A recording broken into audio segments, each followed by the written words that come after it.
મુખ્યમંત્રી ભૂપેન્દ્ર પટેલે આજે ધંધુકા વિધાનસભા ક્ષેત્રના 246 કરોડના વિકાસ કામોનું લોકાર્પણ અને ખાતમુહૂર્ત કર્યું હતું, જેમાં મુખ્યમંત્રી ભૂપેન્દ્ર પટેલે આકરુ ગામે પદ્મસિંહ જોરાવરસિંહ જાદવના સંગ્રહાલય વિરાસતને ખુલ્લું મૂક્યું હતું, જેમાં ધંધુકાની આરએમએસ હોસ્પિટલની મુલાકાત લઈ ટ્રસ્ટીઓ સાથે બેઠક કરી હતી.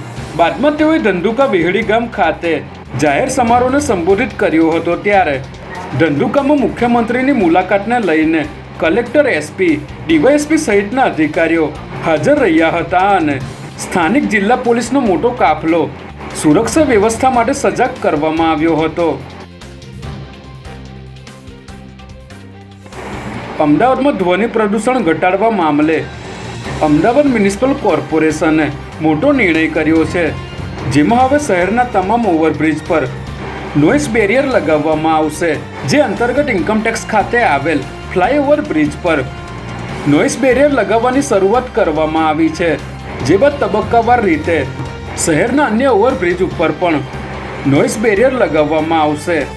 આ કામગીરી માટે અંદાજે ₹1.82 કરોડનો ખર્ચ કરવામાં આવશે.